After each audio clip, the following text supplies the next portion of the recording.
이육사라는 인물을 우리가 가져와서 이 작품을 풀지만 사실 던지는 메시지는 여러분들이 과연 마지막 순간, 죽음에 이르러서 마지막 순간 가장 소환하고 싶은 과거는 무엇입니까? 라는 질문에서부터 시작되는 것 같거든요. 한 개의 별을 노래하자.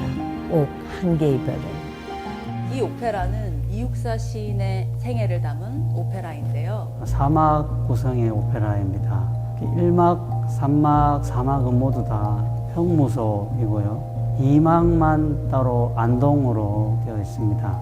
이육사라고 하면 교과서에서도 청포도, 교목 이런 저희가 아주 유명한 시로만 지금 알고 있는데 좀 알려지지는 않았지만 한 개의 별을 노래하자 이 시를 다시 읽었었을 때 어쩌면 이 시가 나한테는 이육사가 하고 싶은 말이 아니었었을까.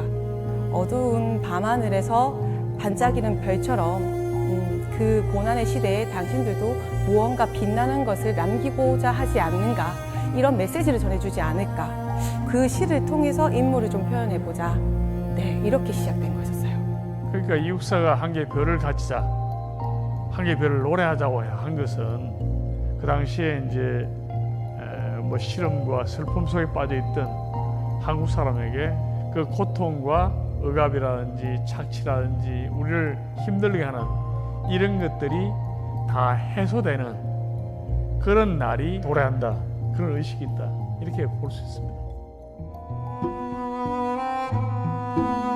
굉장히 미학적으로 저는 풀고 싶었어요. 작년에는 콘체르탄테라서 음악이 위주였다면 이번에는 정말 극으로서 오페라 초연 작품이기 때문에 무대와 뭐 여러 가지 이제 시각적인 미학을 보여주기 위해서 노력을 많이 했고 포옥을 좀 더 담고 싶고 남기고 싶었습니다. 죽음까지 감옥에서 보내야 했던 시인 이육사가 과연 어떤 이육사로 남고 싶었을까?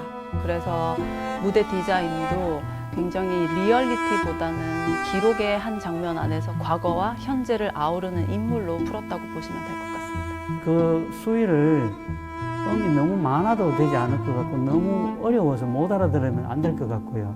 너무 쉬워서 또 뭐 육사 선생님의 그 시상을 떨어뜨려도 안 될 것 같고, 오페라 무대 공간은 생각보다 매우 커서 그 큰 공간을 조금이라도 더 이렇게 부드럽게 만들어서 듣는 분들이 숨을 쉴 수 있도록 여유를 가지려고 그렇게 만들려고 애는 썼는데 잘 됐는지는 보면 또 다른 평가가 되지 않을까. 수정에 수정을 더하고 그다음에 뭐 가수들과의 협의도 더하고 작곡가 선생님과 지휘자 선생님과의 협의도 더하면서 이제 완성되어 가는 과정에 매력이 있는 것 같습니다. 창작이고 초연이다 보니까 굉장히 영광스러운 작품이라고 생각해요. 그 미학 안에서 이제 아름다운 음악을 함께 더할 수 있게 저희가 열심히 준비하고 있습니다.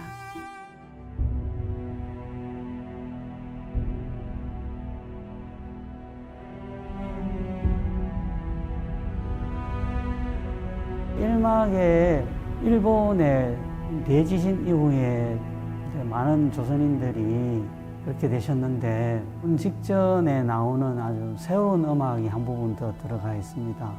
관동 대지진의 첫 번째 장면, 이육사가 이제 독립운동가로서의 결심하는 장면도 그 음악적인 클라이막스를 보신다면 너무나도 눈물을 흘리지 않고선 볼 수 없는 장면이 될 것이고, 이육사는 출발은 저널리스트였어요.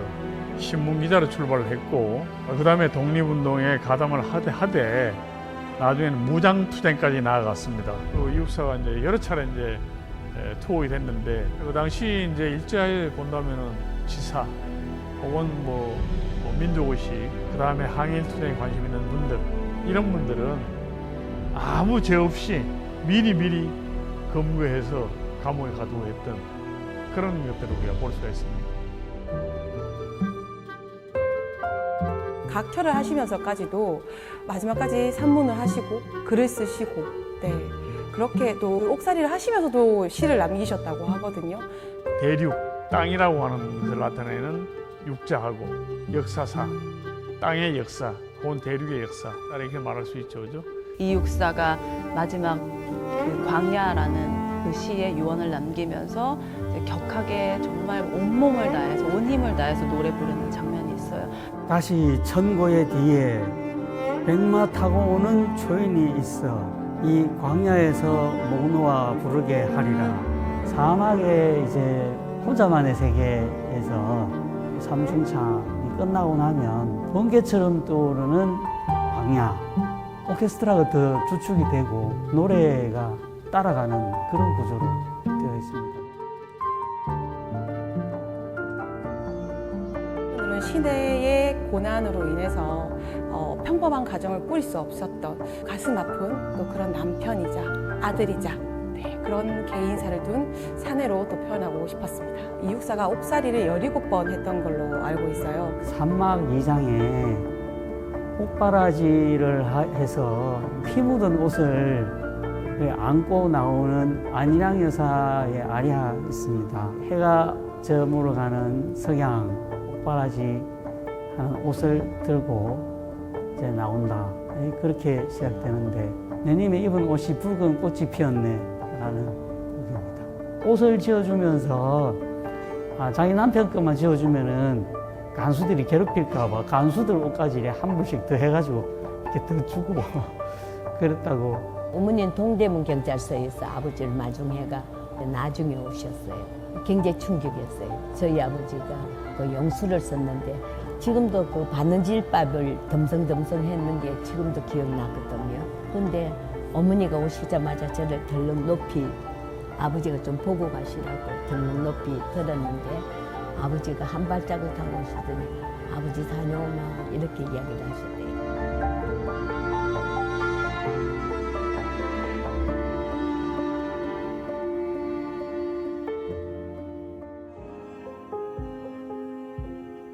우선 이육사 오페라를 만든다고 하는 게 기쁘죠. 지금까지 이육사를 주제로 한 오페라는 나오지 않았죠. 처음 제작되는 거니까 기쁘기도 하고 오페라를 보시는 관객들이 이 오페라를 통해서 이육사의 어떤 그 생애, 삶과 문학에 대한 어떤 공감이 이루어졌으면 좋겠고 이 시가 오페라를 만났었을 때 이렇게 아름다운 선율로 들릴 수가 있구나.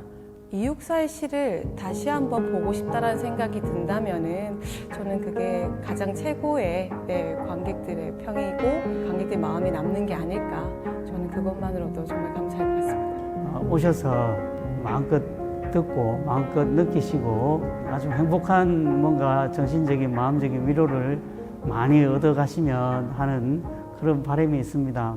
이육사의 시와 오페라의 아름다운 음악이 만나서 반짝이는 별처럼 빛나는 이육사의 한 개의 별을 만나러 와주시면 감사하겠습니다. 작년에 콘체르탄테에 이어서 이번에는 오페라 초연으로 여러분들에게 소개될 예정입니다. 오랜 기간 거쳐서 진행되고 있는 좋은 작품인 만큼 많은 분들이 오셔서 이 작품이 얼마나 대단한지, 이 초연 작품이 얼마나 빛이 날 수 있는지 구경해 주시면 좋을 것 같습니다. 많이들 오세요.